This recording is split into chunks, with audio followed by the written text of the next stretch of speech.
আসসালামু আলাইকুম সবাইকে, আমি সিয়াম। আর আজকে কথা বলবো নেক্সট যে ইনটেক আছে সাউথ কোরিয়াতে। তো নেক্সট ইনটেক হচ্ছে মার্চ ইনটেক। সাউথ কোরিয়াতে দুইটা ইনটেক হয়ে থাকে, সেপ্টেম্বরে একটা শুরু হয়, মার্চে একটা শুরু হয়। তো মার্চ ইনটেকের জন্য যারা আসতে চান এবং আইএলস দেন নাই যারা, মোটামুটি 1 মাস 1.5 মাসের মধ্যে আইএলস দেওয়া উচিত। কারণ IELTS এর প্রিপারেশন নেওয়া যদি শেষ হয়ে থাকে তাহলে মোটামুটি রেজিস্ট্রেশন করার 15-20 দিন টাইম লাগে এক্সাম দিতে। তো আপনারা যদি 2 মাসের মধ্যে দিতে পারেন তাহলে মোটামুটি অ্যাপ্লিকেশন শুরু হয়ে যাবে। প্লাস সাথে আপনাদের ব্যাংক সলভেন্সি 3 মাস দিলে অনেকের হয়েছে ভিসা। তো আমি মনে করি যে 3 মাসের চেয়ে 6 মাস যদি হাতে রাখেন তাহলে ব্যাংক স্টেটমেন্টের জন্য 6 মাস হাতে রাখা উচিত। IELTS এর রেজাল্ট অবশ্যই 5.5 হলে অ্যাপ্লাই করা যায়, কিন্তু আমি মনে করি 6, 6.5 হলে মোটামুটি ভালো। কারণ আপনাদের একটা স্কলারশিপেরও দরকার আছে। তো 5.5 অনেকের স্কলারশিপ দেয় 30%, 20%, এরকম অনেক ইউনিভার্সিটি আছে দেয়। তো আপনার IELTS যদি 6, 6.5, 7 যদি তুলতে পারেন তাহলে মোটামুটি অনেক ভালো জায়গায় অ্যাপ্লাই করতে পারবেন এবং স্কলারশিপটা একটু বেশি পাওয়ার সম্ভাবনা থাকে আর কি। IELTS এর স্কোর হাতে পাওয়ার পরে আপনারা ইউনিভার্সিটি চুজ করবেন, যে আপনার স্কোর কেমন হলো তার উপর ডিপেন্ড করবে আপনার ইউনিভার্সিটি। যদি খুব একটা খারাপ হয়, মানে 5.5 বা 5 ব্যাচেলরে 5ও অনেকে নেয়, তো সব জায়গায় অ্যাপ্লাই করতে পারবেন আর কি। যদি আপনার 5 থাকে তো 5 আসলে আপনার এক্সপেন্স অনেক বেশি হয়ে যায় আর কি। তো আপনি টিউশন ফি যদি আপনি IELTS এর রেজাল্ট দিয়ে কমাইতে পারেন তো এটাও আর কি একটা প্লাস পয়েন্ট আর কি। তো IELTS দেওয়ার পাশাপাশি আপনাদের আরেকটা জিনিস মাথায় রাখতে হবে যে মাল্টিপল প্রসেস বা মাল্টিপল কাজ একসাথে করা লাগে। যেমন আপনি এদিকে IELTS এরও প্রিপারেশন নিচ্ছেন বা IELTS দিচ্ছেন এবং সাথে আপনার ব্যাংক স্টেটমেন্টও রেডি করা লাগবে।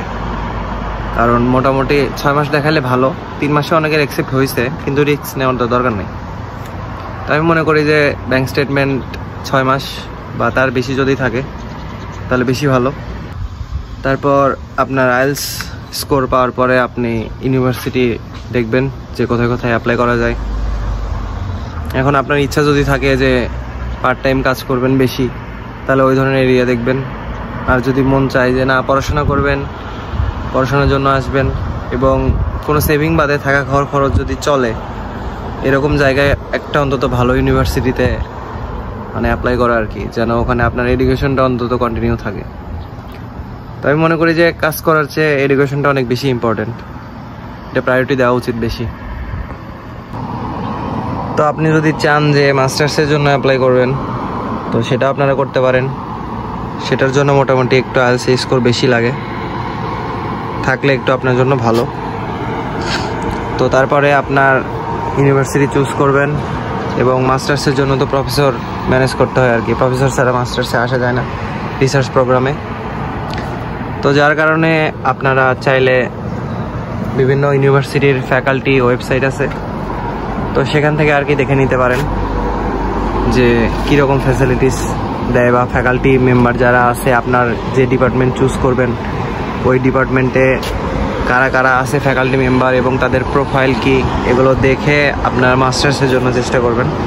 যেহেতু সাউথ কোরিয়াতে ল্যাঙ্গুয়েজ ব্যারিয়ার অনেক বেশি, ল্যাঙ্গুয়েজটা অনেক বেশি দরকার, তো আপনারা চাইলে এরই মাঝখানে যে কাজবাজ করবেন, কাগজপাতির ডকুমেন্ট গুছানো থেকে শুরু করে যা যা আছে এগুলো করতে করতে আপনারা পাশাপাশি অন্তত বেসিক যে কোরিয়ান ল্যাঙ্গুয়েজ আছে বেসিকটা অন্তত কমপ্লিট করা।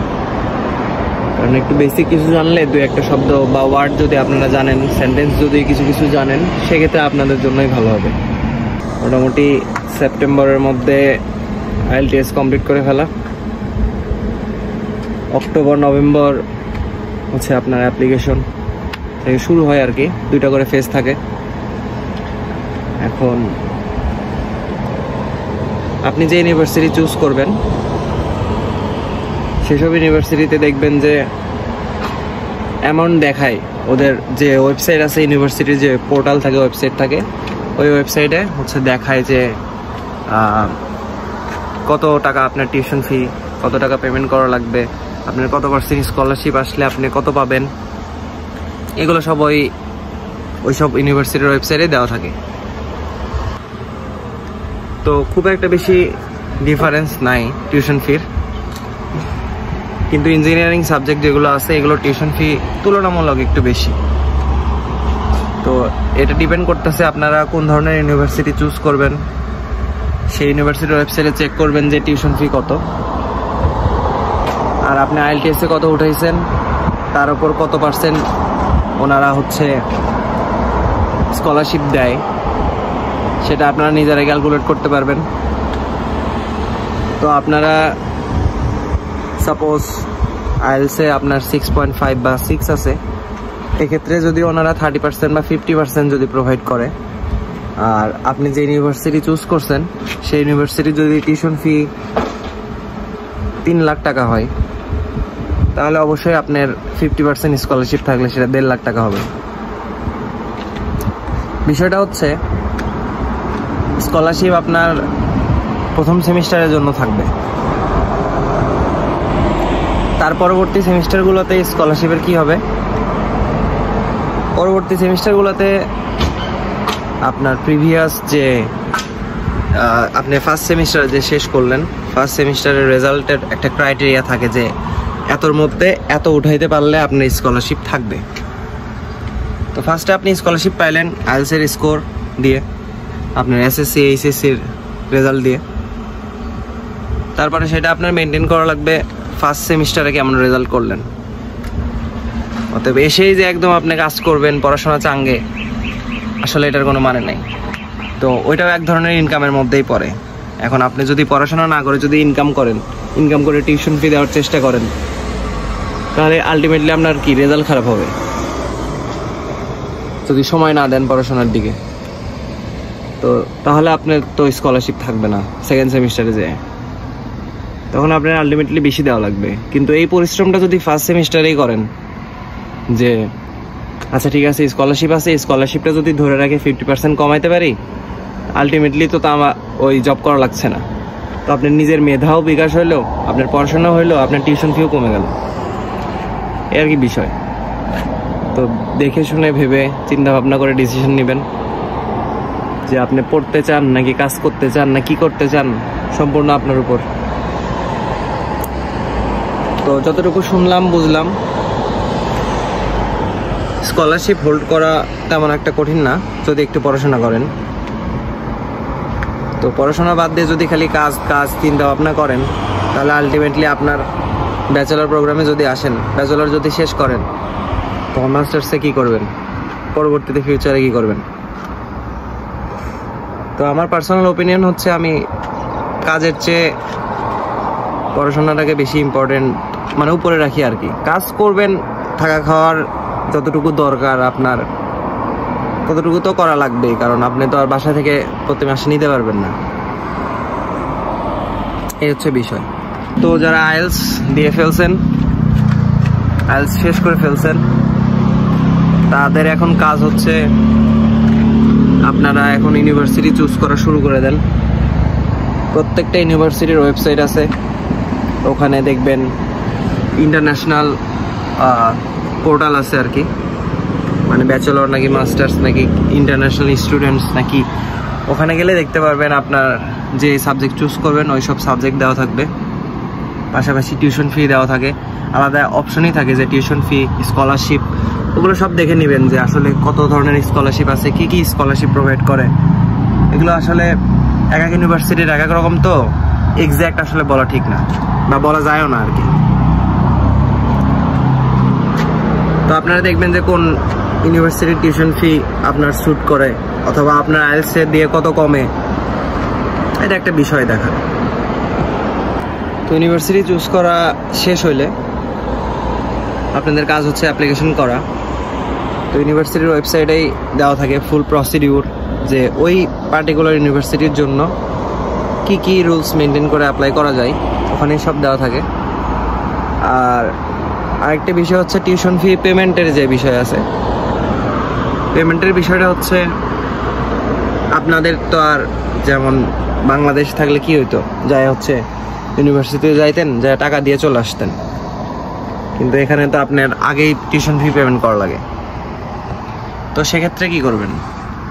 সেক্ষেত্রে হচ্ছে আপনাদের ব্যাংকে, যে কোনো ব্যাংকে, কিছু কিছু ব্যাংক আছে 5-6টা 7টা ব্যাংক আছে, তো ওইসব ব্যাংকে ওরা হচ্ছে স্টুডেন্ট ফাইল খুলে, স্টুডেন্ট ফাইল খোলার মাধ্যমে ওনারা ওই ব্যাংক থেকে সুইফট কোডের মাধ্যমে এই সাউথ কোরিয়াতে, মানে যেখানে আপনি টিউশন ফি পাঠাতে চান সেখানে আপনারা পাঠাইতে পারেন।